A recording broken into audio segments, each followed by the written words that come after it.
Today, we're making a very simple beef tartare with some very bright flavors, inspired by a salad I had in Paris about 2 years ago.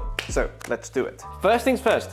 For me, I know this might piss off some purists. Whenever I make beef tartare, I like to give the piece of fillet an extremely quick sear on all sides. Not for flavors or mild reaction, but simply for hygiene. Unlike fish, which you could buy from a sashimi counter, the transportation and handling of meat is quite different, and I like to just be on the safe side. While we prep our condiments, this goes into a freezer just for 5 to 10 minutes. That way we can make sure we don't overcook the beef unnecessarily. To season our tartare, extremely simple.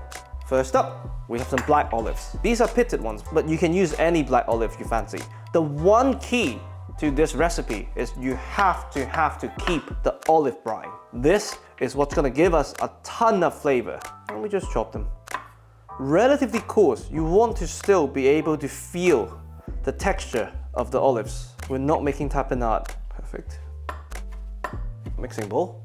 And a tiny bit of onion or shallot, just to give it a bit more texture and that tiny bit of a kick from the raw onion. About equal part onion to black olive ratio. And you want to slice the onion by hand, not with a food processor, because you don't want to puncture the cell membranes and bruise them. You want the onion flavors to be released when you bite into them in the final product, and this would really balance the dish. Perfect.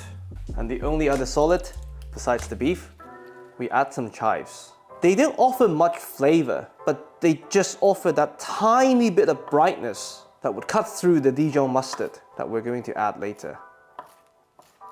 And this is ready for the beef.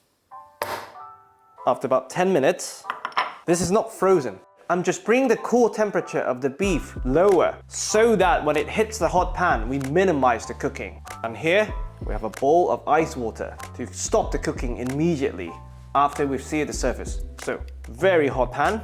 Once the pot is really hot, a generous amount of high smoke point oil. In this case, we have vegetable oil. Once the oil is really shimmering, beef goes in. Literally 10 seconds. We flip. We're not cooking a steak here. We sear the sides. The other side. That's it, stove off. Straight into the ice water to cool down. Now, once the cooking has been stopped, we fish out our beautiful fillet. For tartare, I often prefer using fillet steak, just because it has the least amount of connective tissues and fat. Those things are extremely tasty when they're in contact with high heat, but when you have them raw, you want to minimize the unnecessary chewiness. So, we pat this dry and we slice our tartare. As you can see, minimal cooking occurred, which is exactly what we wanted. You have to make sure you at least slice against the fiber once, which is never a huge problem when you're dicing. Perfect. We bring them to the party. And first, we salt, because we've not seasoned anything yet. Black pepper.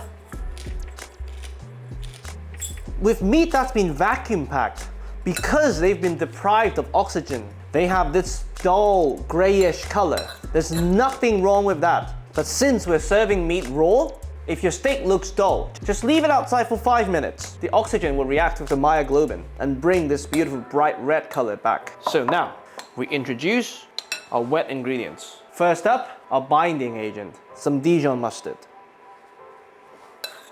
And this brings a mild kick to the dish. For me, English mustard would be way too overpowering for this, especially for a fillet. What is for me the star of the show? The olive brine, the liquid that comes with the olive. This would also bring a lot of salinity, and that's why we went quite easy with the salt earlier. And this brings a ton of complexity. Next up, umami bomb. We have some oyster sauce, another umami bomb. This is not to bring some Chinese flavors, but to bring a lot of natural umami to the beef, which makes the beef taste meatier. And to finish, the world's smallest dash of toasted sesame oil. I'm talking about literally 1 or 2 drops. It's an incredible oil, but it's also very overpowering. Anything more than that, you're making sesame tartare. And just to round everything up and bring everything together, and to reinforce the brightness, some extra virgin olive oil. And this you can be a bit generous. And now we can plate. Key to any good tartare, a ring mold. Now you just press down. Perfect. And my beef tartare plating game is very weak. It always just involves one chive. And that's it. A beef tartare with milder yet brighter flavors. That is extremely easy to make. I really hope you enjoy. Where's my wine? Boom!